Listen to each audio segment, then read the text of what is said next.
And welcome back to the show. Of course, it is Friday, and the COVER1 crew is touring across the Concho Valley, interviewing football coaches ahead of this upcoming season.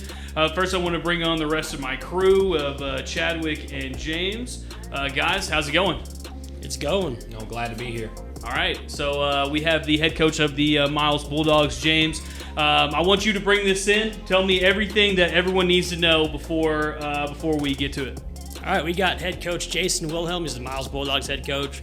Last year, their offense put up crazy amounts of points. Their quarterback put up like 55 touchdowns. Haven Book, he's special. He's coming back. They got some speed out there on defense, some speed on offense. And Coach Wilhelm, what do you think about your team so far, just going into this next year? Oh, we're excited about it. You know, last year was good for us. It was kind of one of those things, a new offense coming in. We had the quarterback to run the show and do it. Good skill guys. I thought, for 1 year learning the new offense, I thought we had a great season. Ended a little sooner than maybe we thought we should have, but we've had a great spring, summer. We're looking forward to this summer. I think we played a lot of sophomores, so it's just that time of year right now. I think every school, every coach has a level of excitement. Whatever level that is. Hey, we want to get in the win column, or hey, we want to go 500 or whatever. But I think for us this year, it's one of those we're excited because I think our expectations now have changed, and we want to make a deep playoff run. And I'll tell you, me and Chadwick were out at that playoff game against Sterling City, and it was a good-fought game. And one of the reasons it was so exciting was because of your quarterback. I mean, Haven was just incredible that game and was all season. So I want to talk about this upcoming season. What should we expect from him, and how much has he, progressed during this offseason? Oh, he's progressed immensely. He's grown up. He's matured. I think he knows that he has the reins of that offense, and he's a leader for us. He had a great basketball season for us. He had a great baseball season, track season. He just excelled at everything he did. As well did some others, but I think he's excited about this season. I think he's excited about the possibilities. He knows he's got a lot of weapons around him. He doesn't, it doesn't have to be just him all the time. We've got experience coming back in the backfield as well. That'll take some of the pressure off of him. So I really think it's an opportunity for us, kind of pin our ears back and have fun with it. So yeah, I think he's excited. And Coach, you're talking, of course, like Haven Book's super athletic, and talk about how dangerous he is. But what's another playmaker that all the fans out there need to watch out for this season, whether it be offense or defensive? It could be a guy on the line. It could be one of the linebackers, a receiver, something. Like, who's another guy that we need to watch out for? I think in the backfield, Devin Medina returns. We had 3 running backs last year. 2 of those guys graduate. Devin's going to get a bulk of those carries. I think, therefore, I expect him to have a big season. He's also a great receiver out of the backfield. So, I think he's due for a really big season, and Manuel Torres, I think, will be the next guy offensively. We graduate Carson. I anticipate Manuel filling into that spot. A little bit faster guy, a little bit more explosive. So, Haven's going to learn to trust those guys a little bit. I think those 2 could have big years for us. And then, of course, probably the highest kid on our COVER1 All-Star team that didn't graduate was Cooper Ellison. So, I mean, how is he looking? Is he looking to be y'all's number 1 receiver? I think so. I think as far as probably our biggest receiver. He's got a little bit of height to him, and he's strong. He's got great hands. So I think utilize him in ways that maybe we used Carson last year. I think he can definitely be one of those guys for us. I think he was almost a 600-yard receiver last year, and he could easily be a 1,000-yard guy this year, I think. All right, we talked about the offense. Let's talk about the defensive side of the ball. Colton Kelly, great player. Lane Godfrey, great player. Who's the guy on defense that you think is just gonna have a spectacular year this year? Like I say, defensively, we're still we know we've got to get better there, and we're going to get better. Lane Godfrey is a special kid. He was our leading tackler last year, and he didn't start for us. So I don't know if that kind of maybe tells you a little bit about my how smart I am, but he just has a nose for the football. I mean, he's going to find the football. He's not going to miss a tackle. He's strong. and he loves to play football. He loves to play defense. So I anticipate big things from him. Also Colton Kelly, he's 6'4", 6'5", 230 pounds. He's strong. If we can just get those guys plugged in the right positions, we're going to be good there. Jackson Patillo will play on the other end opposite Colton, and he's 6'2", 6'3", the same kind of deal. So, we're excited about those guys. The guys we talk about on offense, those are the same guys that are going to, be in the secondary for us on defense. So, lots of experience coming back there and a lot of speed too. So, we're excited about it. Yeah, maybe not a lot of people. Miles is a small 2A school. Yeah. So a lot of those kids play both ways out there. You got to play both ways out there. They do. Yeah. And Coach, not really talking about the players, but as a team at this point, your schedule moving forward. Y'all are going to be pretty good this year, going to really challenge, if not outright win that district championship. But who do you think you have to look out for on that schedule this year? Like, I know you watch a lot of film. Which game do you have circled? Well, Albany's the big one for sure. Defending state champions, defending district champs. They've still got enough coming back that they're gonna be a favorite to do the same thing again this year. I thought we played well at times against them last year. Missed a couple of opportunities maybe to score to keep it a little closer late. But they're obviously the one that I think we have that one circled. Our mentality every week though is take it one game at a time, go 1-0 each week. We lost our first game. We had Midland TLCA last year and they're not playing. We got Kermit, so they're 3A Division I. They're going to come to Miles week 1, so I'm kind of excited to kind of see how that one goes for us because they're going to be that's going to be a tough test for us very early. So, but Albany's the big one for us. And I'm sure you talk to every coach in your district and every coach probably you got scheduled with. How do you think that you guys are going to be stacking up against them this year? I think we'll be right where we were last year. Obviously, we want to be a little bit better than we were. I think we have an opportunity to do that. Roscoe's they're always good. They've got tradition on their side. They'll be tough. Hamlin's the same way. They've got a lot of tradition. I think they won 5 games last year after maybe going 0-10 the previous year. So they've got things headed in the right direction. Abilene TLCA, I don't know what they have in the high school, but they had a bunch of kids playing junior high football. They were a young high school team, so they've got numbers on their side.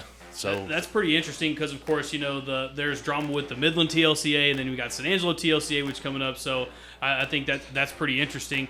When it comes to y'all's offseason, Coach, there's always in every sports story that ends great. There was always a motivator within the team. What about for you guys this offseason? What really pushed your guys and motivated them just to go that extra mile? I think the game against Sterling City in the playoffs. That one didn't sit real well with us. And credit to Sterling City. I mean, they came out and played hard and won that game. But I think we feel like we didn't play our best game. We know there's areas that we've got to get better at, and we identified those areas. And I think that was something in the back of our minds.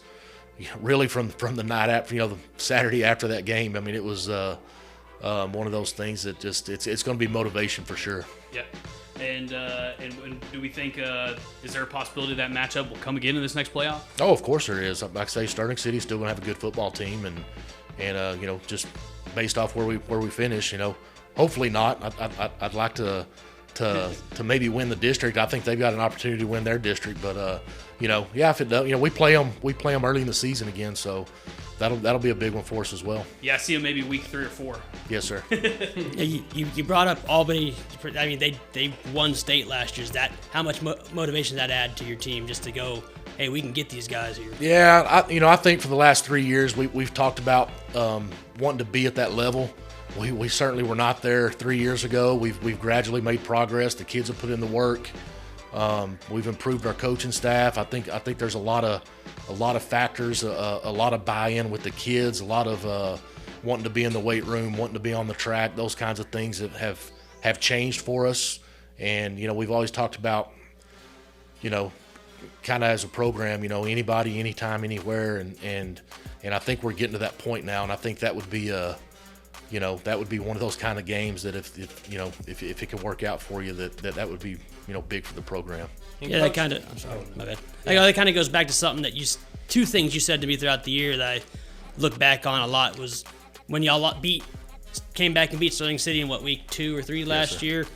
You know, you said to me that next week, on bad teams don't have leaders, good teams coaches lead, on great teams players lead, and you also brought up about changing the mentality out there as to learning how to win.